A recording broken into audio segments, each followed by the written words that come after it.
नमस्कार, न्यूज में देख रहे हैं आपके साथ मैं हूं सुधांशु शेखर। दोस्तों, जस्टिस यशवंत वर्मा का नाम तो आप सबों ने सुना ही होगा।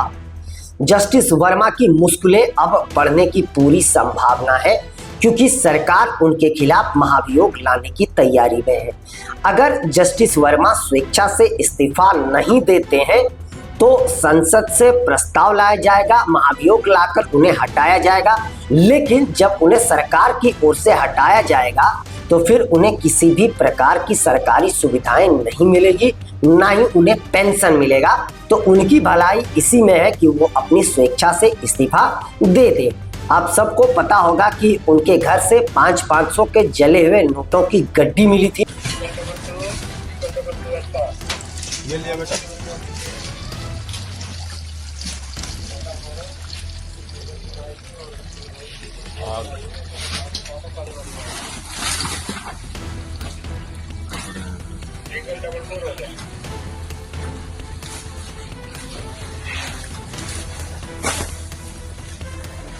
ये करना फिर लाइट इसको यूज करना।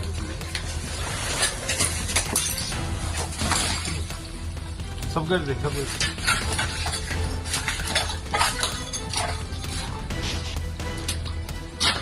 दे ये भी लिया।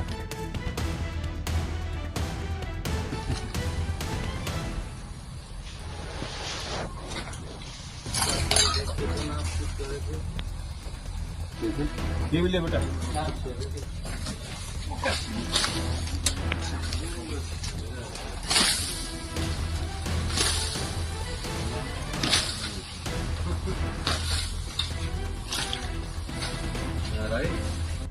उसके बाद से लगातार वो सुर्खियों में बने रहे थे। सदन से लेकर सड़क तक उनकी आलोचना हुई थी।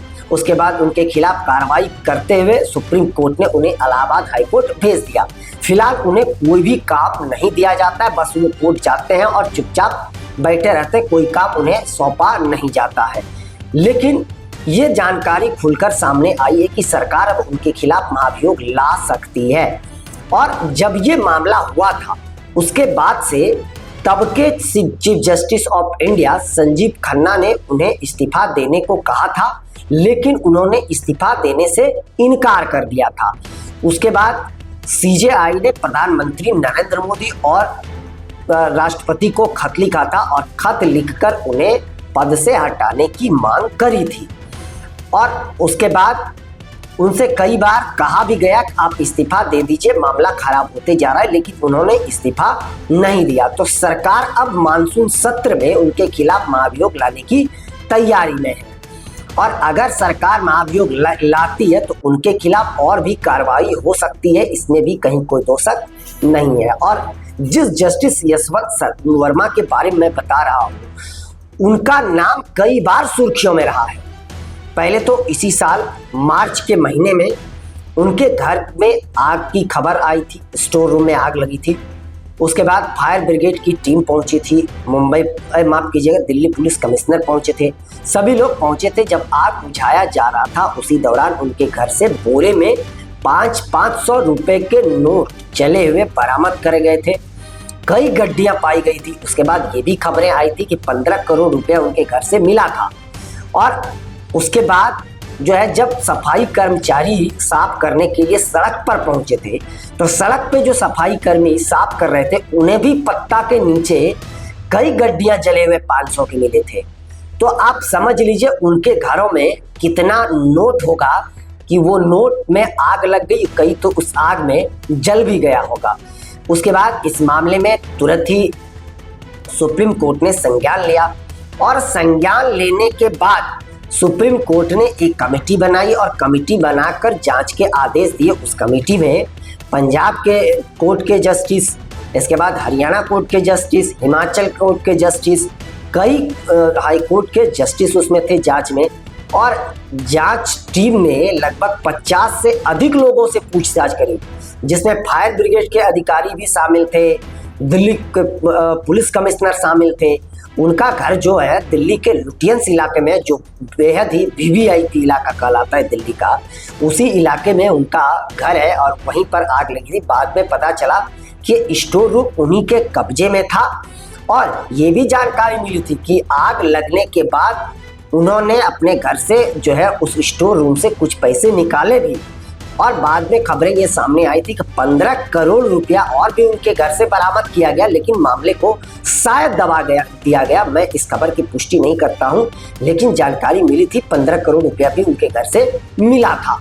और उसके बाद से जस्टिस वर्मा लगातार सुर्खियों में बने हुए, उनके खिलाफ सड़क से लेकर सदन तक जो है हंगामा चलता रहा, और अब तक उन्होंने इस्तीफा तो नहीं दिया, लेकिन अब उन्हें इस्तीफा देने में भलाई है, नहीं तो उनके खिलाफ कड़ी से कड़ी सजा जो उनको हो सकती है।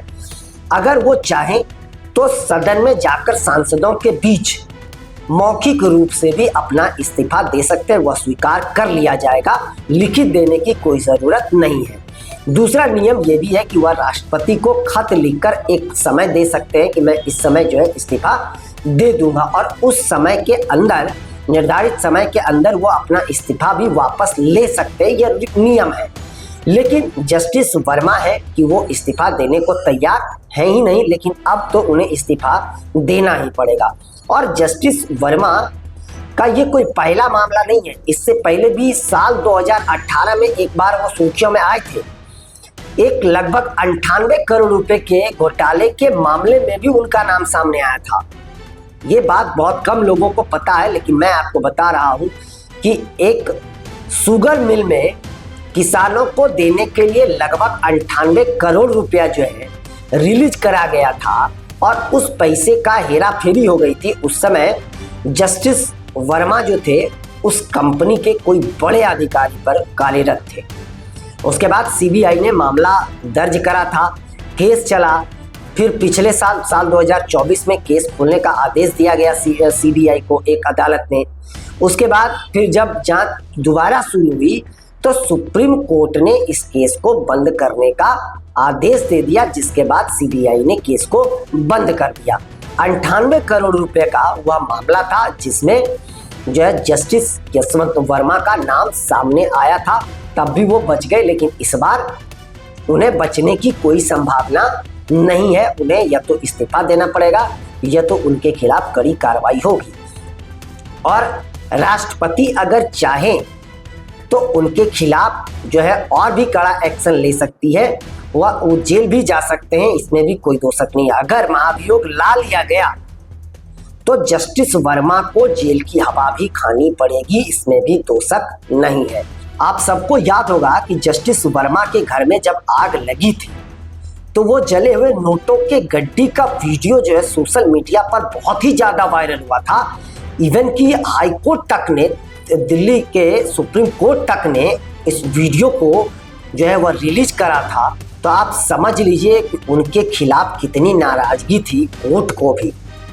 और ये समझिए कि ये देश के लिए कितनी बड़ी विडंबना है कि जिस न्यायपालिका पर पूरे देश का भरोसा रहता है, विश्वास रहता है, उस न्यायपालिका के इतने बड़े पद पर बैठे व्यक्ति के घरों से इतना अधिक मात्रा में नोट बरामद होता है। यह देश के लिए कितना बड़ा दुर्भाग्य है। यह निश्चित तौर पर न्यायपालिका पर एक सवाल खड़ा करता है, और जस्टिस वर्मा जैसे लोगों की वजह से न्यायपालिका की बदनामी होती है, ये भी, इसमें भी कहीं कोई दो शक नहीं है।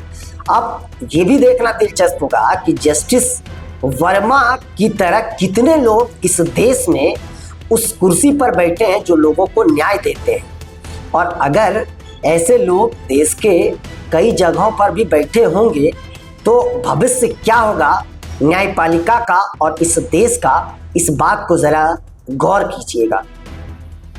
जस्टिस वर्मा जैसे लोग अगर रहेंगे तो क्या होगा देश में? पैसे लेकर ही तो जजमेंट दिया जाएगा ना, पैसे दो सजा से मुक्ति पाओ, यही तो हो सकता है।